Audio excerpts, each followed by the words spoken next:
toujours avec nous sur ce plateau. Ferdinand Ité, Ijidokou Onou, ils sont là pour aborder la dernière partie de cette émission. Et nous allons parler de la politique économique telle qu'annoncée par le chef du gouvernement dans son discours-programme. Et Ferdinand, est-ce qu'un pays peut vendre sa stabilité politique? Oui, sans stabilité, il n'y a pas de développement, parce que personne ne vient investir dans des zones où il y a du conflit, à moins que on provoque des guerres pour piller les ressources, affaiblir l'État et piller les ressources, comme peut-être ça se passe en Libye ou au Sud-Soudan, mais dans un pays comme le nôtre, aucun investisseur, aucun homme d'affaires sérieux ne viendra mettre de l'argent dans un pays qui est régulièrement en crise et qui peine à lutter contre certains fléaux comme la corruption, les rackets et tout ce que vous savez. Et donc, là aussi, c'est un combat très difficile. On voit souvent le gouvernement togolais décliner de bonnes intentions, de gros discours. Aujourd'hui, ce qu'ils essaient de vendre au monde entier, c'est le PND, Programme national de développement. D'abord, il y a une terrible incongruité dans cette affaire. Un programme national de développement du Togo écrit par des étrangers. Vous savez que c'est Dominique Strauss-Kahn qui ramasse beaucoup de millions ou de centaines de millions ici. Pour quelle expertise, je ne sais pas. Qui, avec Carlos Lopez, qui est un Bissau-Guinéen qui a fait New York, je crois, un truc comme ça, et qui est passé par la Commission économique africaine. Un monsieur qui se fait passer pour un économiste alors qu'il n'est pas un économiste. Je parle de Carlos Lopez, il n'est pas un économiste. D'ailleurs, quand il était à la Commission économique en Afrique, là, il a dû démissionner parce que les économistes qui étaient dans la boîte attendaient de lui vraiment un travail sérieux. Il passait tout le temps à voyager. Et donc, c'est des types comme ça que nous, on a ramassés, qui sont devenus les conseillers de nos dirigeants, devant qui on aligne les ministres comme des élèves, comme ils ont dit leur séminaire gouvernemental à la présidence là. On a aligné les ministres comme ils étaient à l'école. Certains ont même déposé leur sac par terre devant Faure Gnassingbé Classou et le fameux Carlos Lopez pour soi-disant un séminaire gouvernemental et recevoir des instructions. Vous voyez à quel niveau la gouvernance est tombée bas dans notre pays, que les gens sont paresseux, ils ne veulent pas travailler, ils ne veulent pas utiliser les compétences locales. Il faut former les compétences. Mais non, il faut arrêter de dire ça. Non, il faut arrêter de dire ça. Il faut arrêter de dire ça pour le Togo parce que ce pays est reconnu depuis la nuit des temps comme un pays de valeurs et de compétences. Donc ce n'est pas 60 ans après les indépendances que nous allons chercher des soi-disant experts pour venir nous aider à faire quoi que ce soit. Les Togolais étaient partout dans le monde entier pour enseigner, former des gens. Ils sont encore aujourd'hui partout. Et ce qu'on amène ici pour faire le petit plaisanterie, les Béninois, les Rwandais, les Cap-Verdiens, les Français ne sont pas plus intelligents ou plus compétents que les Togolais qu'on a aujourd'hui. On en a ici, on en a dans la diaspora. Donc il faut arrêter de dire des choses comme ça. Maintenant, c'est ces gens-là qui ont écrit ce fameux plan de je ne sais quoi et qu'on brandit tous les jours, partout, comme quoi c'est le paradis pour le Togo. Dès qu'on aura mis ce plan en œuvre, c'est le paradis pour le Togo. On a crié comme ça aussi pour la SCAP. On a dit oui, la SCAP c'est DSRP, tout ça. On nous a brandi tout ça. Et donc quand vous voyez très bien, on trouve toujours des sigles pour essayer de berner les gens. 2 ans après, on change le nom. On invente encore d'autres choses, on trouve quelques individus pour faire la promotion et puis la roue continue. Et ces sigles-là, ou ces organisations bidons, engloutissent des milliards et au bout du compte, les Togolais sont toujours dans leur pauvreté. Il y avait le DRSP, il y avait les SCAP, mais les gens sont à Kpendial, là-bas, ils n'ont pas d'eau potable à boire. Les gens sont à Mandouri, ils n'ont pas, ils n'ont pas de quoi soigner les malades. Et ce n'est pas, les gens sont à Kara, ils n'ont pas de scanner. Vous savez que dans la ville du président, la ville de Kara, quand vous avez un problème qui est lié au scanner, il faut aller au nord du Bénin, à Djougou, pour faire le scanner. Et ça dure depuis 7, 8 ans. Et lorsqu'on prend des gens pour les conduire à Djougou, il y a ceux qui meurent en route. Ou on vous amène carrément à Lomé. Et donc ça, c'est la ville du président. Est-ce qu'on a besoin du PND pour savoir que il faut mettre un scanner à Kara ou à Dapaon pour soigner des gens. Oui. Non, on n'a pas besoin de ministre Roscan ou de Carlos Lopez pour mettre un scanner à Kara ou à Dapaon. Et le programme national de développement est présenté comme l'axe central et stratégique de la politique économique. Et ça couvre plein de secteurs, le secteur de la santé, où le Premier ministre a promis la construction d'autres hôpitaux. Je vais revenir un peu sur le standard international. Oui, je vais revenir un peu sur cette question d'espoir. Au fait, vous savez ce qui se passe, c'est il y a des gens ici qui veulent siphonner l'économie.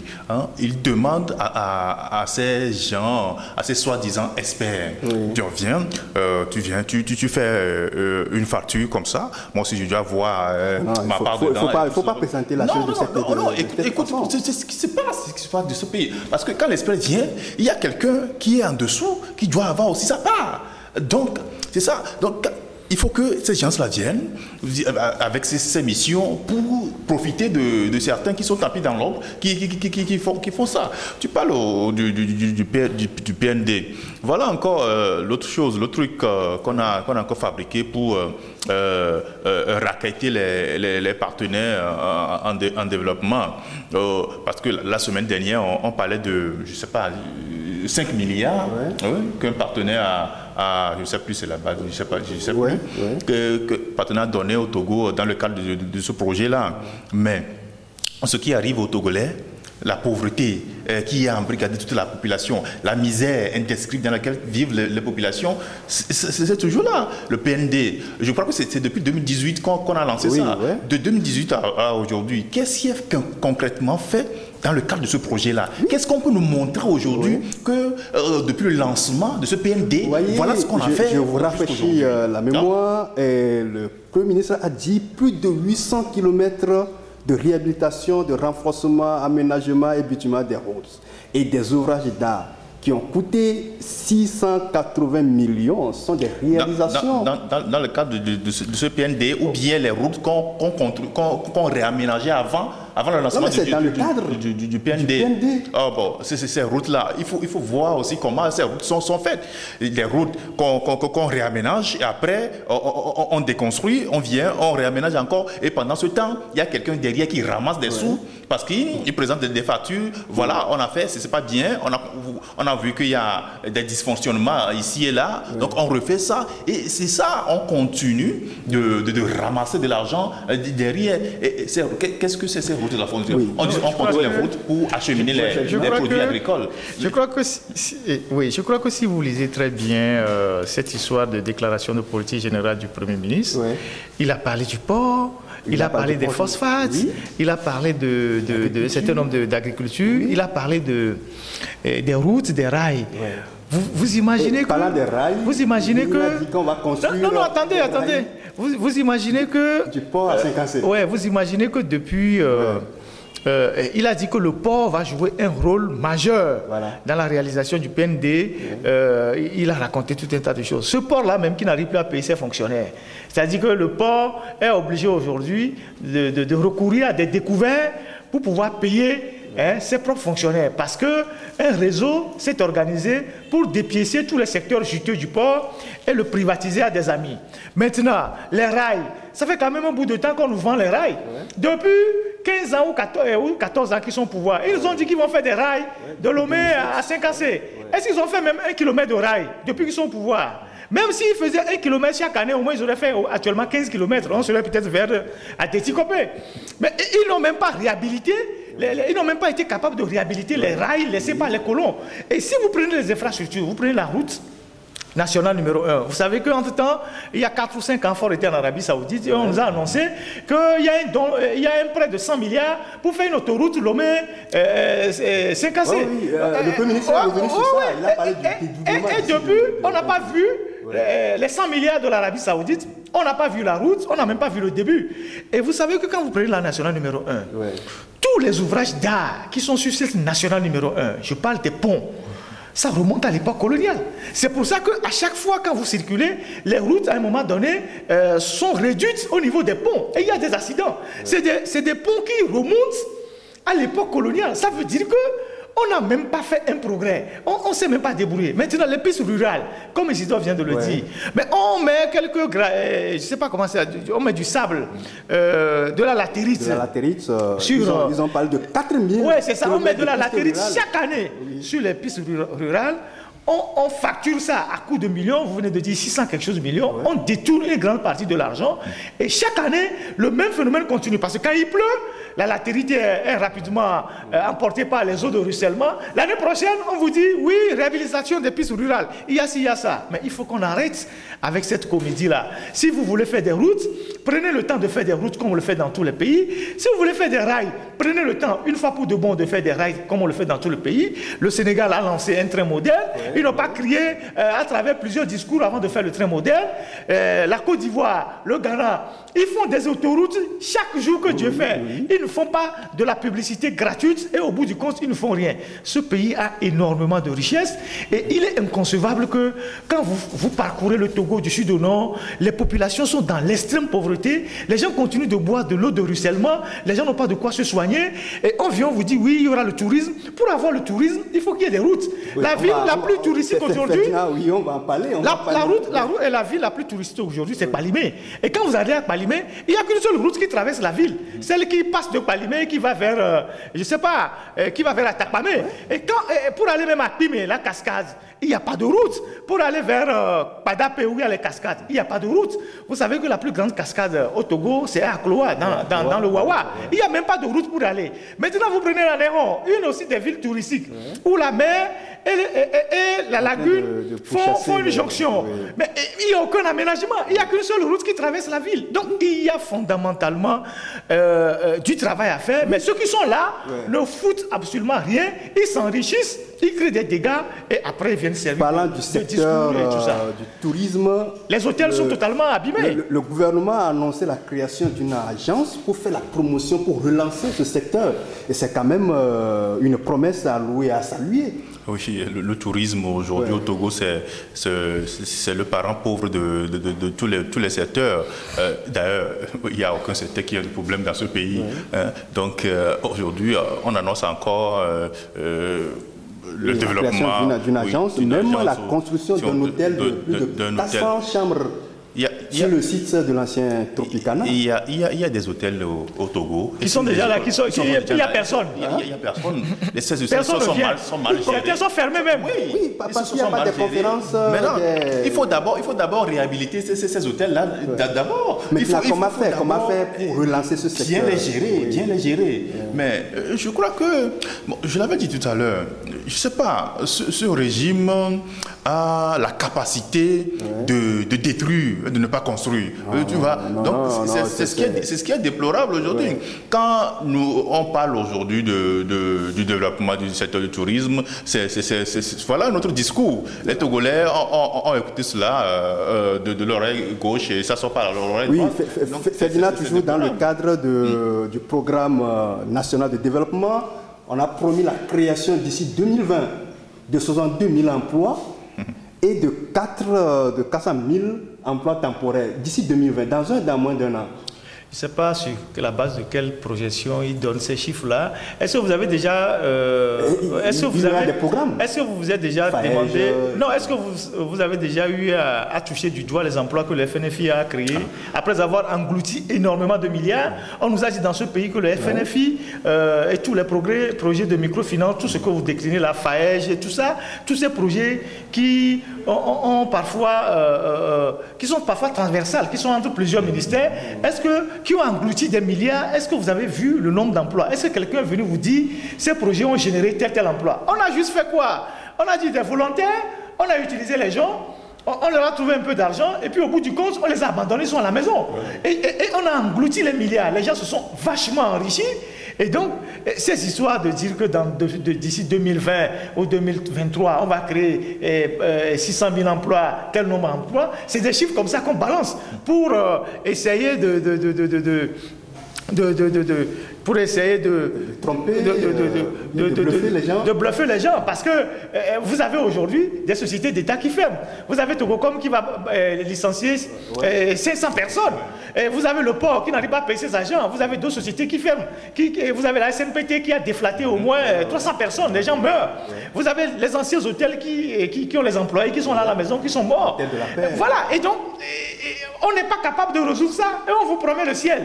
Je pense que c'est des histoires. Nous ne sommes pas en train de dire que nous partons d'un constat. Ce n'est pas des choses qu'on invente, c'est des constats que tout le monde peut faire. Et donc, moi, je n'ai pas encore vu le nombre d'emplois que le FNFI, qui a englouti plusieurs milliards. Ils ont pris 35 milliards à BOAD, ils ont pris des milliards dans les banques. Tout ça a été géré comme on gère une épicerie de quartier. On n'a pas fait de compte. Et moi, je ne vois pas. Oui, ton avis sur la question? Oui, le FNFI dont nous parlons là, parfois c'est les femmes qui fuient leur maison. Il n'y a pas que FNFI. Oui, parce qu'on les poursuit. Il faut voir même le montant de ces prêts-là, 30 000 francs. On donne 30 000 francs à quelqu'un, il va faire quoi dans cette situation? Aujourd'hui au Togo, avec cette crise économique, les femmes sont obligées de se débrouiller, de se débattre pour s'en sortir. Ce n'est pas ces FNFI-là. C'est tous ces projets-là, ça bénéficie à ceux-là même qui inventent ces projets-là, à ceux qui sont dans ces ministères et autres agences-là qui les pilotent. Ils ramassent cet argent-là, ces sommes-là mirobolantes aujourd'hui. Et puis après, c'est pour le présenter aux partenaires. Voilà, nous avons fait ceci, nous avons créé un certain nombre d'emplois, nous avons financé un certain nombre d'activités à ces femmes, à ces groupements, autres là, tout cela. Oui, parlons de la stabilité politique. On ne peut pas évoquer cette question sans parler de la crise politique qui secoue le pays depuis un bon moment. Ferdinand, on va parler de la C14. Est-ce que la C14 se porte bien depuis la faible mobilisation du 26 janvier, je crois? Non, je pense que cette question, il faut la poser aux responsables de la C14. C'est vrai que à la sortie de cette élection et avec tout ce qui s'est passé au niveau du dialogue avec les chefs d'État et l'organisation des élections du 20 décembre, la C14 a pris un contre-coup. Il y a un contre-coup qui est pour le moment difficile à gérer. Et quand on est 14, c'est pas facile. Actuellement, il y a des soucis. Nous avons plaidé ici pour qu'on ne puisse pas recommencer les mêmes choses. Il faut faire l'état des lieux. Et je me réjouis qu'ils aient décidé d'aller, qu'ils se sont décidés à aller à un conclave, même si certains ne sont pas pressés d'y aller. Et j'ai lu tout à l'heure la tribune de Apédo Ama qui a résumé carrément les choses. Vous savez, dans un an, on sera en 2020. Et en 2020, ça fera 30 ans. De 90 en 2020, ça fera 30 ans qu'on a les mêmes acteurs et qu'on a les mêmes échecs.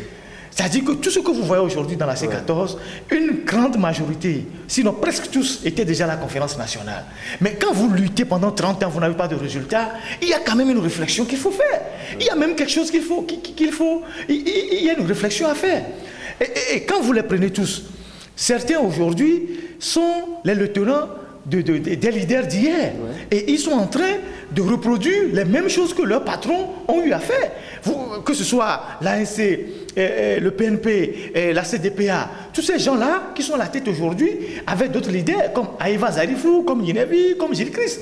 Et ils sont en train de reproduire aujourd'hui les mêmes erreurs que leur chef. Et ce peuple qui se bat pour le changement, ce peuple a tout donné. À un moment donné, il faut que ces messieurs et dames se rendent compte que les Togolais leur ont tout donné. Apparemment, c'est le leadership qui n'est pas bon. Et quand on le dit souvent dans des émissions comme ça, ça siffle dans les oreilles des gens. Et pourtant, c'est la réalité. Et nous avons des opposants, mais on n'a pas des hommes d'État. Parce que c'est deux choses différentes. Oui, c'est quoi un homme d'État? C'est quoi un opposant? Oui, un homme d'État, dans sa démarche, dans sa prise de parole, dans son discours, on sent que c'est quelqu'un qui est prédisposé, qui est prêt à prendre le pouvoir et à gouverner un pays. Mais au niveau de l'opposition, on a encore des gens qui ont des réflexes d'activisme. Parce que quand vous suivez les éléments du langage, parfois, nous sommes dans la communication.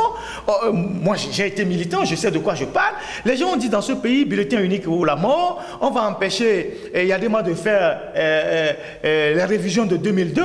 Aujourd'hui, on entend les mêmes propos. On va empêcher les élections du 20 décembre. On a déjà tué le serpent, il reste à couper la tête. Ces propos-là ne doivent pas venir des gens qui sont à la tête des partis politiques qui aspirent à gouverner. Mais les activistes, oui. Leurs militants, oui. Mais eux doivent avoir un discours plus responsable et plus policé. Maintenant, il faut arrêter la comédie, parce que c'est trop, parce que les Togolais ont donné de toute leur vie, de tout. Imaginez tout ce que le pouvoir a détruit, parce qu'ils se sont engagés dans la politique, que ce soit les hommes d'affaires, les étudiants, les jeunes, les gens qui sont partis en exil, et vous avez un groupe de quelques responsables politiques qui sont en train de s'amuser avec la venue de tout un peuple par leur orgueil, leur querelle de chef ou de chefion, et ils sont là. Aujourd'hui, on dit on va aller ici, d'autres disent on va aller à droite, d'autres disent on va aller à gauche, et ils sont en train de s'amuser avec le pays. Donc, moi, je pense que ces responsables de la C14 doivent savoir raison garder et comprendre qu'il est temps d'arrêter leur gaminerie, parce que les Togolais qui leur ont donné le pouvoir ou qui les portent devant la lutte sont fatigués de leur querelle de personnes. Sinon, à un moment donné, le peuple va les lâcher. Oui. Qu'est-ce qu'on peut attendre de ce conclave que la C14 annonce? Je pense que, comme Ferdinand vient de le dire tout à l'heure, qu'il faut arrêter la comédie. Et je crois que c'est dans cette logique qu'ils s'inscrivent aujourd'hui, et c'est l'idée de la coalition pour organiser ce conclave. C'est-à-dire, au cours de ces assises, il faut qu'ils se disent les vérités, s'il y a... Parce que la dernière fois, dans le communiqué du le CAR disait de dépoussiérer la C14. S'il y a des gens qu'il faut mettre à l'écart et avancer, il faut le faire. Et s'il y a des gens qui se disent c'est moi, à part moi, il n'y a personne, il faut l'écarter. Il faut clarifier les objectifs.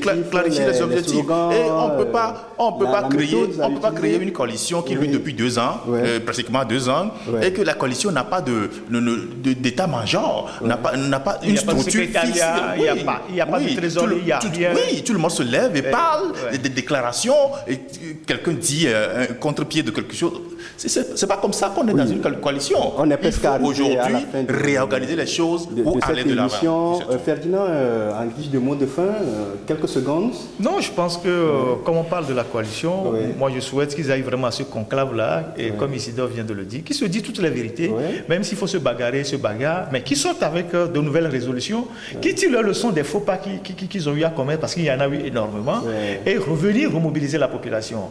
Mais les gens ne peuvent pas continuer à accepter qu'ils s'amusent avec le destin de tout un peuple qui se bat depuis des années, un peuple qui paye le lourd sacrifice, et eux, ils se retrouvent entre eux et ils font de la comédie et ils s'amusent avec la vie des Togolais. Donc je pense que ça fait 30 ans qu'on supporte cette classe politique-là, de 90 bientôt à 2020. Ça fait 30 ans qu'on a affaire aux mêmes opposants. À un moment donné, il faut arrêter. Oui, je ne peux que souhaiter une bonne chance à ce conclave. Et qu'est-ce qu'on va lire dans l'alternative de cette semaine? Et cette semaine, je crois que demain, le journal sera dans les kiosques. Nous tournons cette émission. Oui, nous avons une interview de l'ancien Premier ministre togolais, Edem Kodjoun, qui est dans le journal. C'est une interview sur la RDC, le franc CFA, l'immigration et la crise politique togolaise. C'est une très longue interview et très intéressante que les lecteurs pourront découvrir dans le journal qui paraît demain. Et c'est tout? Il y a d'autres sujets que les lecteurs découvriront. Merci, messieurs. Nous étions avec Ferdinand Aïté, il est le directeur de publication du journal Alternative. Nous étions également avec Isidore Kouanou, il est le rédacteur en chef. Fin de cette émission, merci de l'avoir suivi. Restez toujours fidèles à l'autre journal. On vous donne rendez-vous la semaine prochaine pour un autre numéro. Jusque-là, portez-vous bien.